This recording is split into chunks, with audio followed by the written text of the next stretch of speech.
So how are trusts taxed?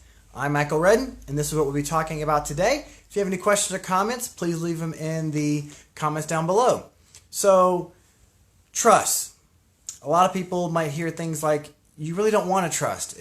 They pay higher taxes. Trusts are expensive. Well, trusts, there can be that separate person, just like, corporations are people. Trusts are people too. The question is, who are they?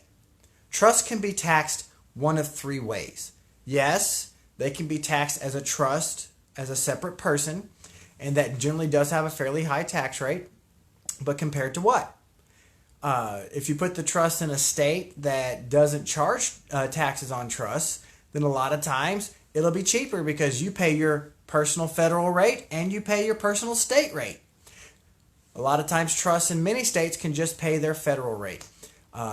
Minnesota has a trust tax rate, but there are some court cases coming on right now that, depending on how they go, Minnesotans may be able to put trusts in other states and never pay state level tax again as well. Other ways that trusts can be taxed. They can be taxed on your tax return if you make the trust.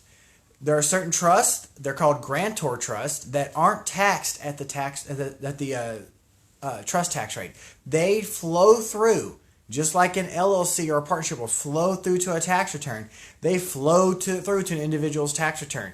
And a lot of times that'll be the settlor, the person who made the trust. It'll just come through on their 1040 a lot of times. There's another way it's taxed, and this is one that isn't used a lot, which really should be used more.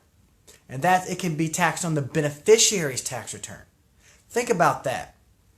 And when you make the trust and you're the one passing on the wealth, you probably are in a pretty high tax bracket, right? Because you're making all that good money. You may not want to go at the trust tax rate. Probably don't want to go through in your tax rate. Did you know that you can make it go through in the beneficiaries? So you can make a trust for your kids, give them part of the business, give them some money, give things like that, and then have them pay for the taxes. That's called a beneficiary-directed trust. That's where the grantor is really the beneficiary for tax purposes. You can make them pay the taxes. I'm telling you these terms not to confuse you, but all those terms mean the same thing. That just means that the beneficiary pays the taxes. And if your kids are in a 25% tax bracket or something like that, the whole family pay less taxes because that money, instead of going through on your tax rate or being taxed at the higher trust rate, will then flow through to your kids and be at that lower rate. That's powerful. That's something that can provide a really good benefit for your family. You should really think about those things. And as always, we don't make decisions about trusts solely based on taxes. It needs to make financial decisions, need to make sense for your family, make sense for your business, make sense for your children, and then make sense for taxes. There's more to finances than taxes. There's income, there's all kinds of things, there's asset protection, we bring them together, but these extra little tweaks can really bring a lot of value out of it based on who gets taxed. We still get the same protection, still avoid probate, still pass things on, give your beneficiaries a reason to be interested in that business because now they're paying taxes on it, they get more involved, they learn, and they really start to learn what you go through and what you've been through as well.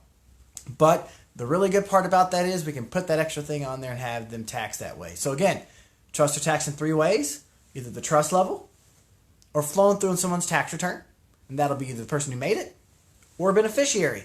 Choose which one is best for the family and then make that decision. These really are ways to customize your life and customize your taxes, and most families will have a way to benefit from one or the other. Again, if you have any questions or concerns, put them in the comments below.